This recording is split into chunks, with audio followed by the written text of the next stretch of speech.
Somewhere deep in the mountains of North Korea, there are places that don't exist on any map.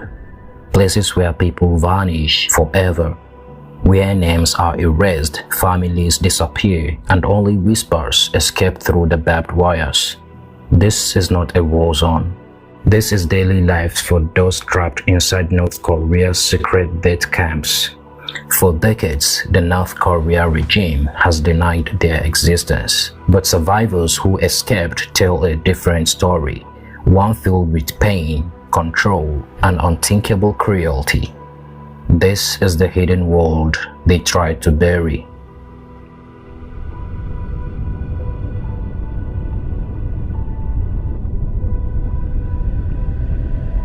North Korea, a country sealed off from the rest of the world. To outsiders, it's a mystery, a land of parades, soldiers, and portraits of one family that has ruled for 3 generations. But behind the propaganda, behind the giant smiles and colorful flags, lies something much darker. A system built not on trust or truths, but on fear. Since its creation in 1948, North Korea has been ruled by the Kim dynasty. It began with Kim Il-sung, who promised equality and strength after the Korean War. But what he built was not freedom, it was a prison. His son, Kim Jong-il, turned that prison into a fortress of paranoia. He created a network of labor camps known as the Hwanlee So facilities, meant to silence anyone who dared to think differently. Even a whisper of criticism could mean death, or worse, a lifetime inside one of these camps. And in North Korea, punishment is not limited to the guilty. If one person is accused, their entire family, parents, children, even grandparents can be taken too. They call it 3 generations of punishments, a sentence meant to erase entire bloodlines.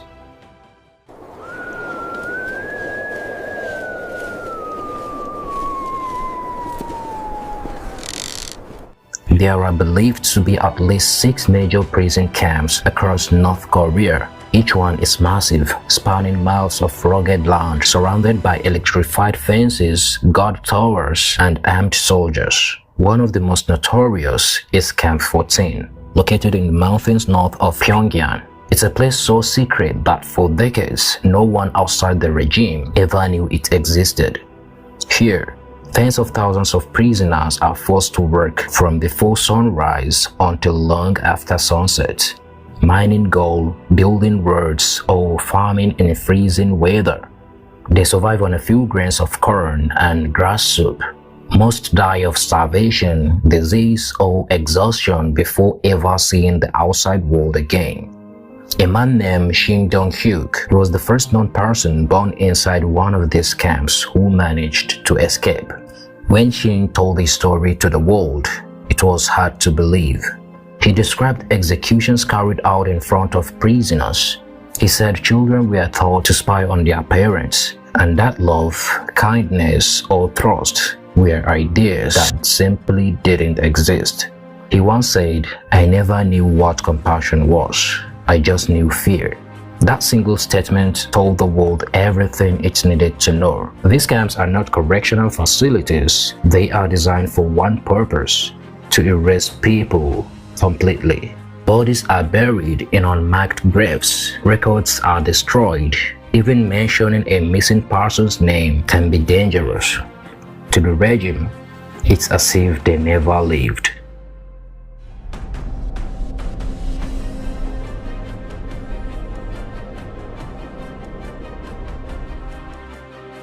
For decades, the world only heard rumors. Satellite photos showed strange compounds, but the regime denied everything.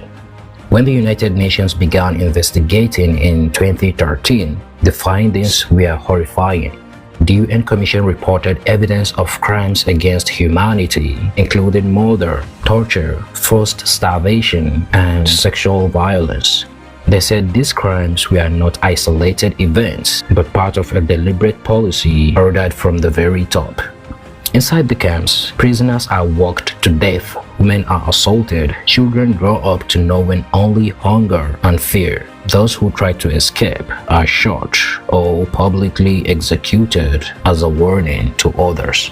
Some guards who defected later described being trained to view prisoners as less than human. They were told, "Do not show mercy. Mercy is betrayal." The regime doesn't just punish individuals, it uses pain as a tool to maintain absolute control. But perhaps the cruelest part is the silence. For every person who manages to escape, thousands remain trapped, unseen, unheard. Families outside the camps have no way to know if their loved ones are alive. Some wait for decades, hoping for a knock that never comes. And still, the government denies everything. They call these testimonies lies of the West. They show tourist model villages and smiling workers while entire regions remain hidden from view. It's a performance, one built on fear, isolation, and propaganda. But no matter how hard they try, truth has a way of escaping.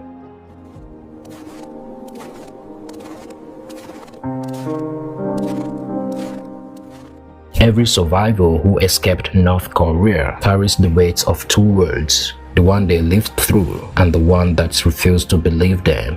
Many risked their lives crossing frozen rivers or hiding in cargo trucks to reach China. Some spent years running only to face deportation back to the regime they fled, but they still speak. They tell their stories because silence is exactly what the regime wants.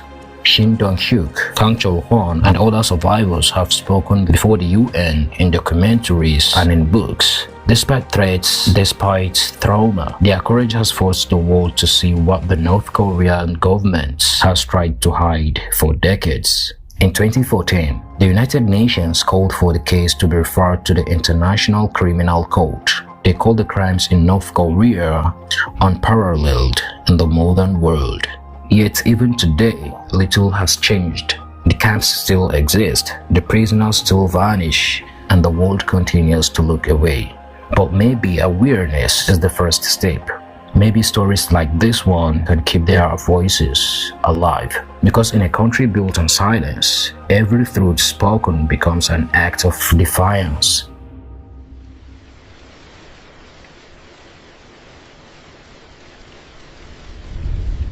For more than 70 years, one family has ruled North Korea with absolute power.